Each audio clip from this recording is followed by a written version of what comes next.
Hey guys, welcome to another RS3 video. This video is going to be a top 10 countdown for the most useful healing abilities, well, the top 10 healing abilities and methods in the game. So we're going to start off number 10, which is Rejuvenate. Now this is an ability which requires a shield. It requires 52 defense.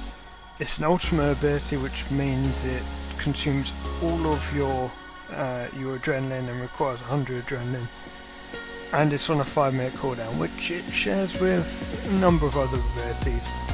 Now the key behind this ability is that it actually regenerates all of your stats to max level as well. It does this over a few seconds.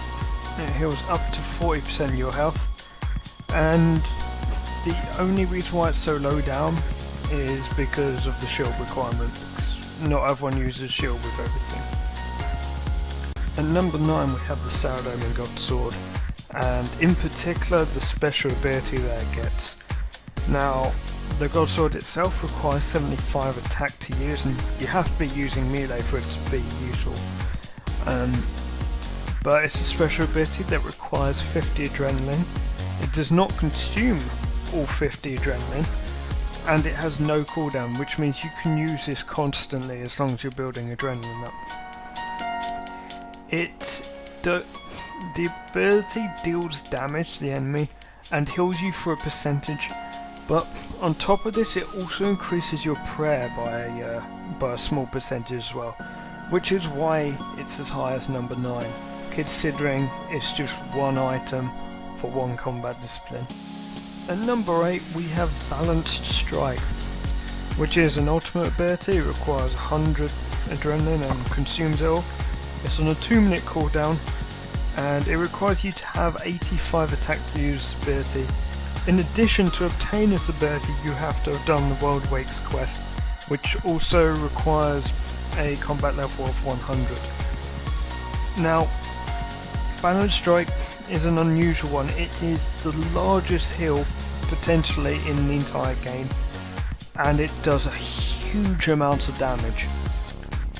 The catch is that this ability works in that if you've got less health than your opponent, the healing and damage is proportionate to the amount, to the percentage of health that you have less than your opponent. And bear in mind, it's percentages, it's not raw values. If you have more health than your opponent, the effect is reversed, and you take the damage and your opponent gets the heal. So that is why this is only at number 8. Honestly, if it weren't for that, it would probably be number 1. At number 7 we actually have an aura, which I was a bit tentative on putting this on here because this is, well, some of these abilities are members only, so I'd imagine some people might get us through loyalty points anyway. It's Vampyrism aura. Now it requires 23,000 loyalty points, which is quite a lot, honestly. It has a 1-hour duration and a 3-hour cooldown, and it's capped at healing 50 HP per hit. It basically, the amount of damage you do whilst using it, it heals you for a percentage of that damage.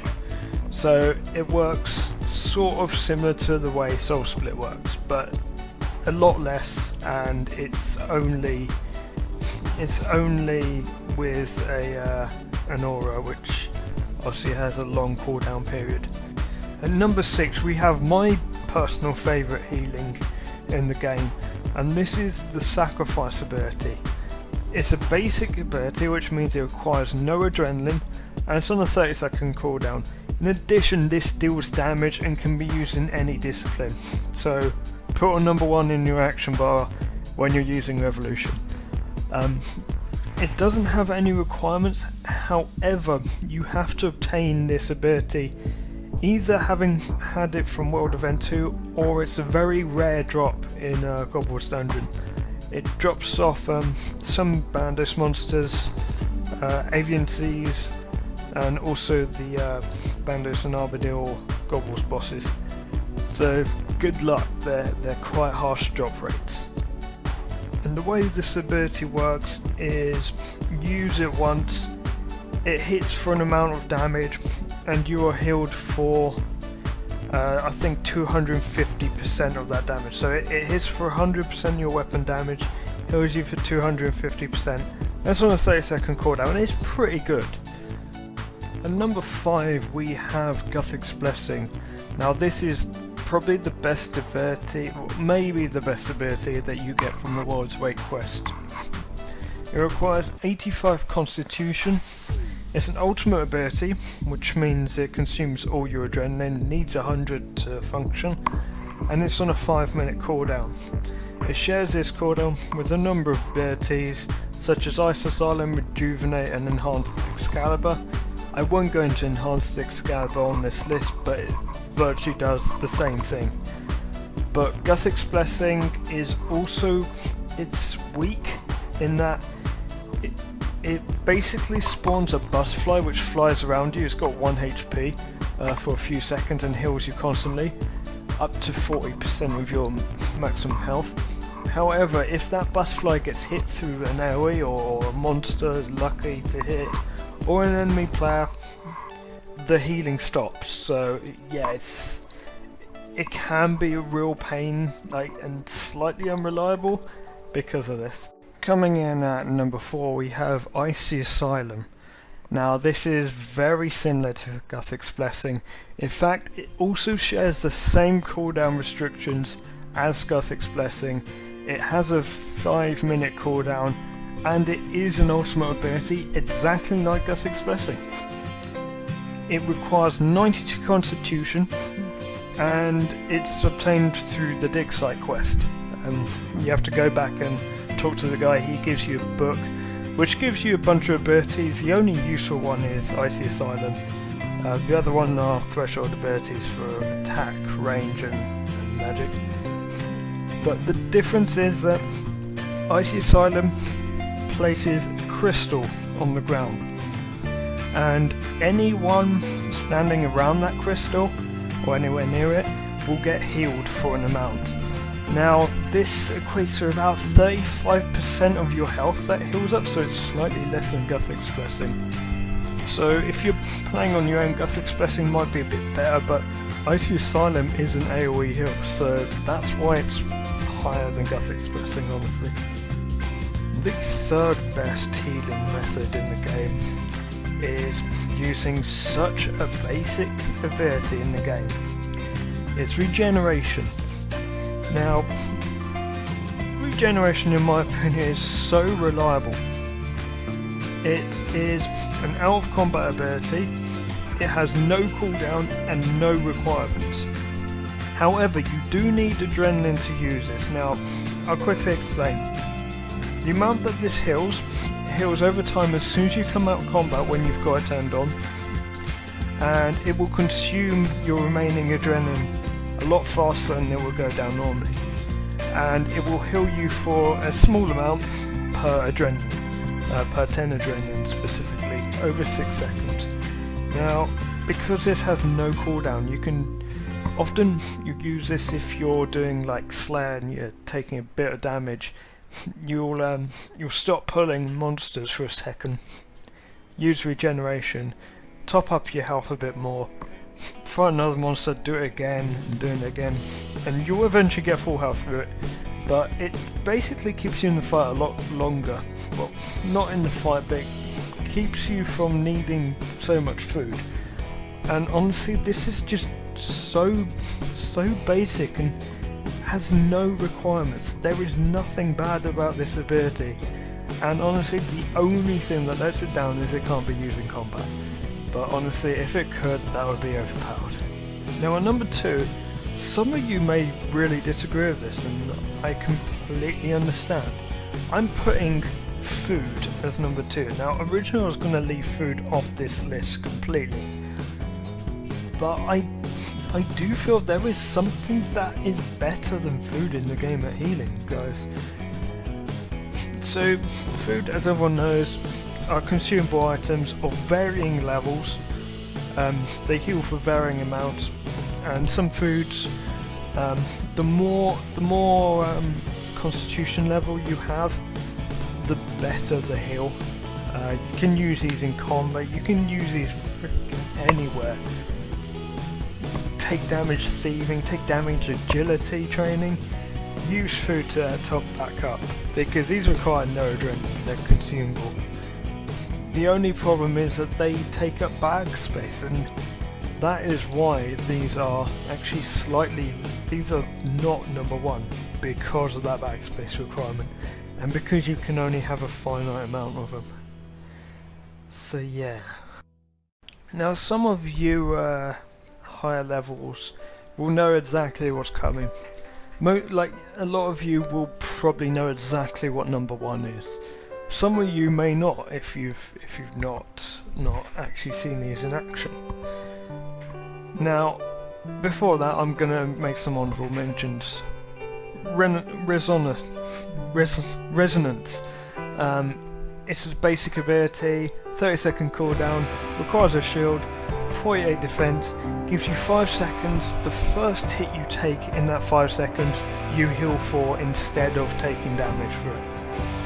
It's unreliable because with a decent defense level, you might not get hit in those 5 seconds, and it's wasted. And it requires a shield, so it's not that reliable. Transfigure is an ultimate ability on a 3-second cooldown. It drops on Gobble's dungeon, or if you go from World Event 2, exactly like Sacrifice that I mentioned earlier. Now what this does is it stuns you for 6 seconds, and any damage you take in that 6 seconds you heal for 250% of that. So that obviously that can be really high amounts of damage you heal for. However, it can also be really low if you've got decent defense level. If your opponent doesn't actually do any damage, it's sort of a waste of time. That time is XP. Plus, although you can use food during this time, obviously you're stunned, and it can sometimes lead to bad things. So be aware of that.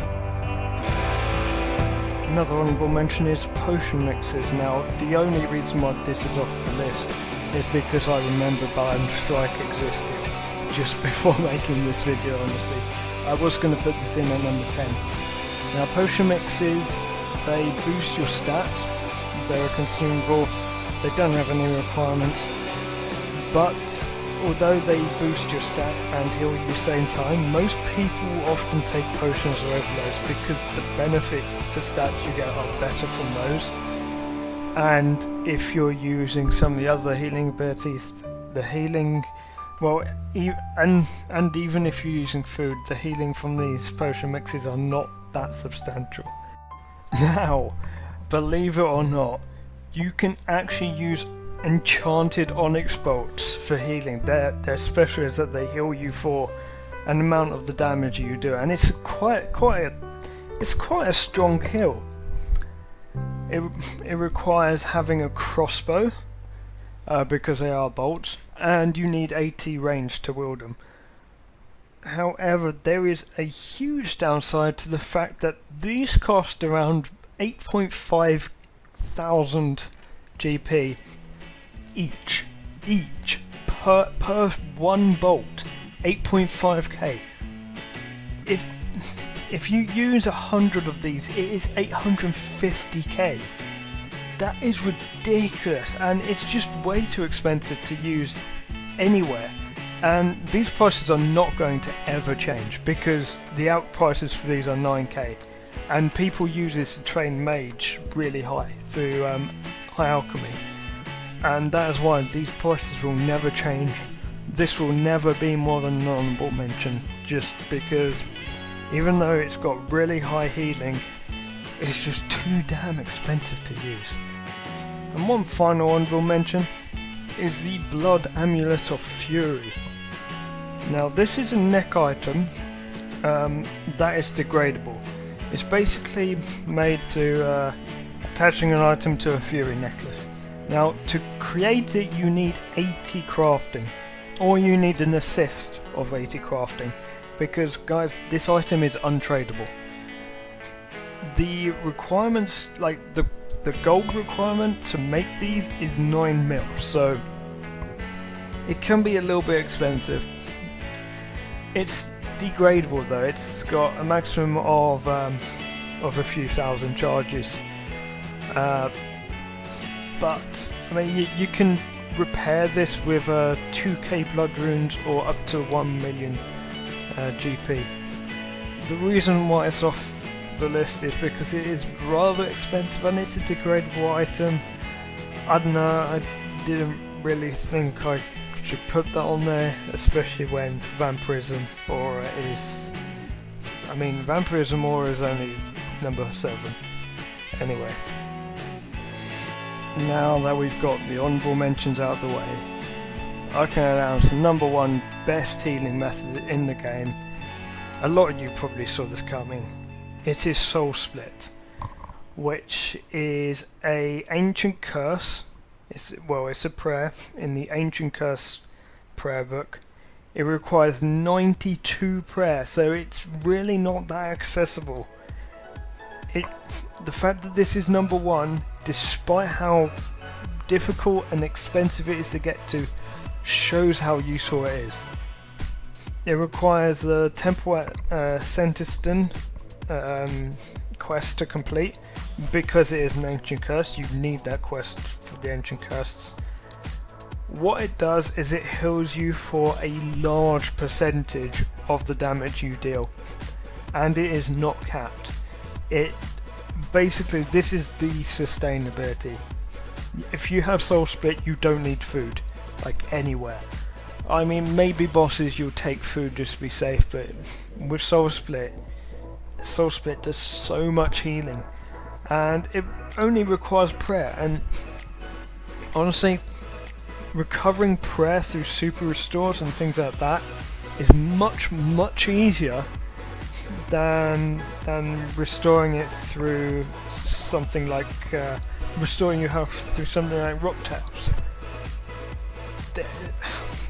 It's really hard to explain how useful Soul Split is in this game for healing. So that was my top 10 healing methods video. Hope you enjoyed it. Hope you found it insightful. Hope you found it useful, because a lot of people tend to struggle kind of staying alive in combat for long periods of time. They lose XP, lose farm, because they have to go back and restock food. And like, the inspiration for this video was I was healing a truck ton at Water Fiends whilst I was training 99 Mage, and the guy that was there, he sort of crashed me, but he was asking, how are you healing for so much? So I thought, this could potentially be a video, so here's that video. I hope you found it useful. I hope you try some of these methods in combat. Maybe not the Onyx bolts enchanted, but I mean some of the others, because they're really useful. The more you can heal without having to use consumables like food, the better. So yeah, if you like this video and you want to see more RS3 content, like and comment. Watch some of my other RS3 videos. If you want to see content of other types, suggest it. I mean, I'm open to suggestions for videos to make. So yeah, thank you for watching, and I'll see you guys later.